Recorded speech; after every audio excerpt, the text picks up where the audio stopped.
Okay, so this week we are going to cover linear algebra, and so what we did a quick recap of linear algebra last week, right? So we are kind of going to cover the same ground, but we are really going to talk about it, talk about vectors in terms of vector spaces and so on, and matrices. We are going to consider matrices from the point of view of a linear transformation. And so if you have basically a linear operator can be represented as a matrix multiplication, and that is the idea over here.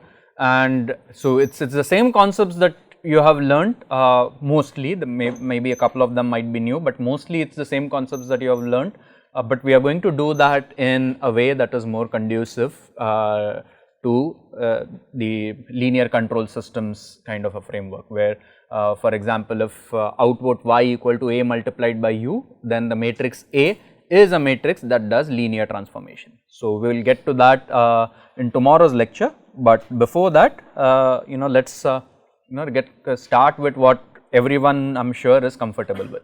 Okay. So let us say you are given this particular problem, right. So we want to write this above equation in terms of Ax equal to b. How do you do that? You write this in terms of 1 1 1 2 3 1 1 minus 1 minus 1 multiplied by x y z equal to 3 7 2. Okay. So this is A, this is x bar, this is b bar. Okay. And the questions that we have asked in 9, 10 standards and so on is, when does this system of equation have a unique solution or have a solution? And you know what that means is rank of A. If rank of A equal to 3, then this system of equations has a unique solution. So those are the things that you have done. So what do we mean when we say this? That is what we are going to talk about in this lecture.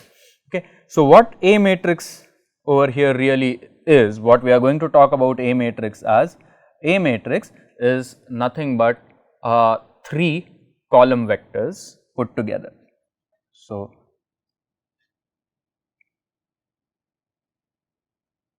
okay, so this is W1 bar, this is W2 bar, and this is W3 bar.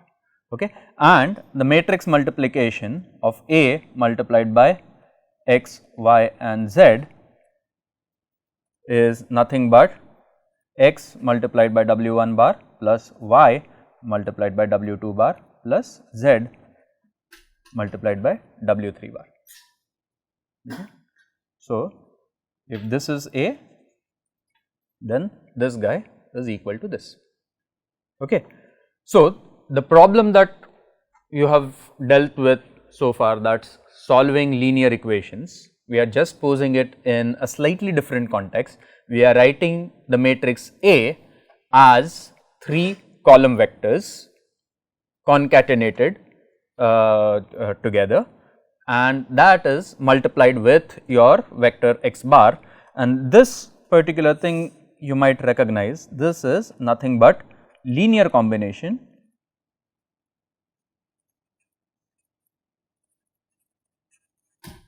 of vectors W1, W2 and W3, or it is a linear combination of column vectors of matrix A. Okay. Yeah. So that is what we have written over here. So we are going to talk in terms of vector spaces. So B bar, can it be expressed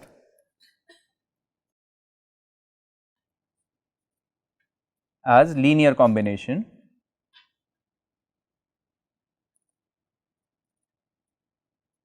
of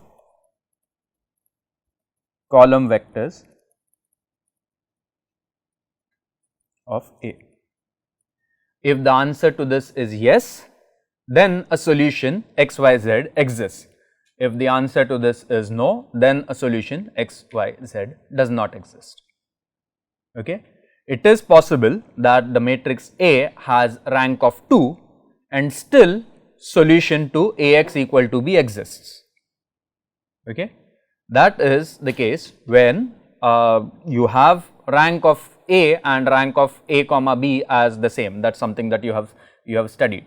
What that really means is that the matrix B can be expressed as a linear combination of the column vectors W1, W2, W3. Okay. And a linear combination of these column vectors constitutes what is known as a vector space. Okay. We will formally define these things now. Okay. And we will come back to this example in the next lecture, in tomorrow's lecture, yeah, tomorrow morning's lecture. We will come back to this concept once again.